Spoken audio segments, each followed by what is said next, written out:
ایک alliance ہوا ہوا ہے, the anti-democratic forces and the religious element, there is a nexus, وہ اکٹھا ہو کے اس وقت اس حکومت کو ناکام بنانا چاہتی ہیں. اچھا, آپ سب لوگ مل کے دیکھیے نا, کرنل صاحب کو بھی پتا ہے, ان کی پارٹی کو بھی پتا ہے, حاجی صاحب کی پارٹی کو بھی پتا ہے, آپ کو بھی پتا ہے, میاں نواز شریف نے بھی ابھی اس کا اظہار کیا. سب پارٹیز کو جب اپنے دشمنوں کا پتا ہے اور ان کو یہ بھی پتا ہے کہ مسائل کتنے ہیں اور ان کو مسائل کو حل کرنے کے لیے ہم سب کا بیٹھنا اور بیٹھ کے ایک فارمولہ طے کرنا ضروری ہے, تو آپ لوگ انیشیٹو کیوں نہیں لیتے؟ آپ ملیں, مل کے بیٹھے اور اعلان کریں کہ یہ ہمارے دشمن ہیں اور آج سے تمام پولیٹیکل پارٹیز جو ہیں ان کے خلاف ہیں, اور عوام سے کہیں کہ آپ ہمارے ساتھ شامل ہوں تاکہ ان سے نبٹ سکیں. کتنا آسان ہے. میں ایک بات بتاؤں جاوید صاحب, تو ہمارے ساتھ ہے.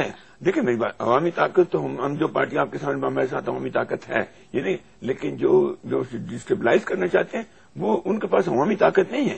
ان کے پاس اور بس مسائل, ان کے پاس اسلحہ ہے, ٹریننگ ہے, پیسہ ہے. لیکن اسٹیٹ سے بڑا نہ اسلحہ ہوتا ہے حاجی صاحب, نہ بڑی طاقت ہوتی ہے, نہ قوت ہوتی ہے. اسٹیٹ تو بڑے بڑے دشمنوں کا مقابلہ کر سکتے ہیں. کہ فوج ہماری وہاں تو قبائلی علاقے میں, کیا فوج ہماری کراچی میں بھی آ کے لڑے گی؟ نہیں, ایسی بات نہیں ہے. یہاں پر ایک جو ہوتی ہے نا اپنی گورنمنٹ, جو اس کے پاس سب کچھ ہوتا ہے, لیکن ہر جگہ تو وہ سب کچھ استعمال نہیں ہوتا نا. اب یہاں تو صرف آپ کی پولیس نے کرنا ہے.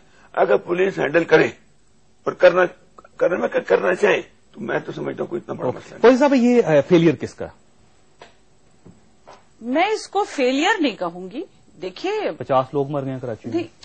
بات سنیے, میں یہ کہوں گی کہ وہ جو قوت ہیں جو کہ اتنے عرصے وہ اقتدار میں رہی ہیں, تو ان کی غالباً سپریمیسی یا ان کی اسٹرینتھ ایسی ہے یا ان کا نیٹ ورکنگ اتنا مضبوط ہے کہ وہ منٹوں میں آگ لگا سکتے ہیں.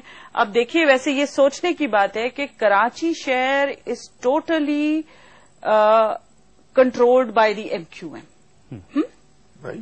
By the M Q M. دیکھیں نا, 20 سیٹیں ہیں, 20 سیٹوں میں سے اگر ایم کیو ایم 17 سیٹیں لے کے جاتی ہے تو they are controlling Karachi. M Q M کی ذمہ داری ہے. نہیں, میں ذمہ داری نہیں بات کر رہی ہوں, لیکن میں یہ کہہ رہی ہوں کہ وہ قوتیں غالباً اتنی پاورفل ہیں کہ جو پارٹی اس شہر کو کنٹرول کرتی ہے وہ بھی ان کے سامنے بے بس نظر آ رہی ہے. آپ بے بس ہیں کرنا صاحب؟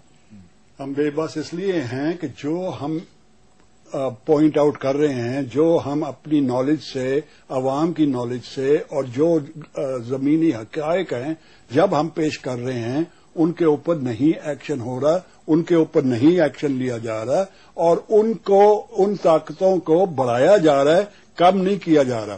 اب طالبان اور سیکٹیرینزم, یہ انتہا پسند, مذہبی انتہا پسند, اس کو اب خوف اب پاکستان کے لوگوں نے نکال دینا ہے.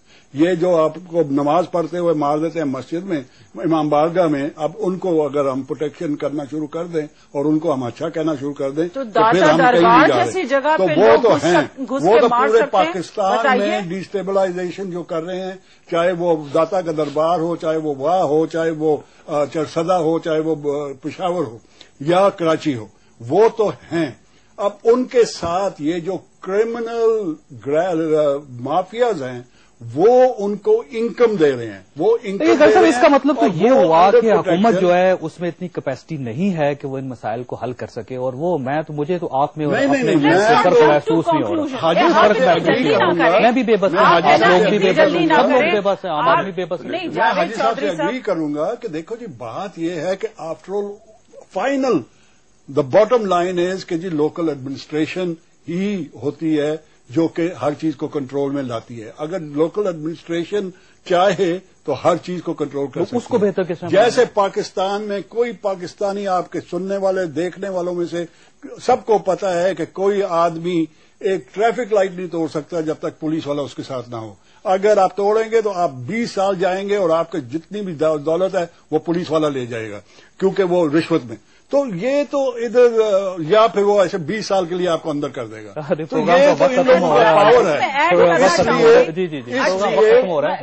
اس کے بغیر کچھ نہیں ہوتا. کرنا چاہے تو کر سکتے ہیں. اچھا خاصا ہم لوگوں نے ایک یونیفائڈ ایک دن لینڈ گریبرز کے خلاف ایک دن آپ نے آپریشن کیا, 180 ایکڑ ریلیز کیے گئے, 180 ایکڑ اس علاقے میں گلشن میں جدھر 100 اسکوائر یارڈ 3 کروڑ اگر فوزیہ بولنا چاہ رہی ہیں بولیے کہ پروگرام وقت ختم ہو گیا. میں 180 ایکڑ کتنے کے ہیں؟ فرمائیے. دیکھیں میں یہ کہہ رہی ہوں کہ جب تک پوری قوم نے ایک یونیفائڈ سٹینڈ لیا ہوا تھا اور ہم آگے بڑھ رہے تھے تو آپ نے دیکھا ہے کہ مذہبی انتہا پسند جتنے تھے وہ مارجنلائز ہونے لگے تھے.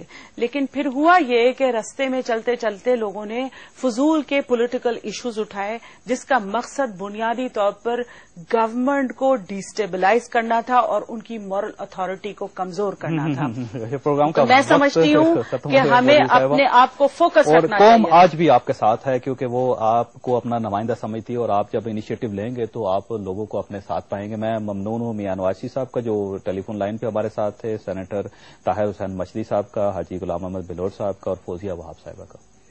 ہمارے حکمرانوں کو منتخب عوام کرتے ہیں لیکن یہ لوگ منتخب ہونے کے بعد عوام کی طرف جانے کے بجائے برطانیہ اور امریکہ کی طرف چلے جاتے ہیں, یہ جانتے ہوئے بھی کہ اگر امریکہ اور برطانیہ کسی کو اقتدار میں رکھ سکتا تو ملک میں آج بھی پرویز مشرف کی حکومت ہوتی, کیونکہ مغربی طاقتوں کے ساتھ جتنے اچھے اور آئیڈیل ریلیشن پرویز مشرف کے تھے اتنے موجودہ حکمرانوں کے ساتھ ہیں اور نہ ہی ہو سکتے ہیں. لیکن پرویز مشرف کے ساتھ کیا ہوا؟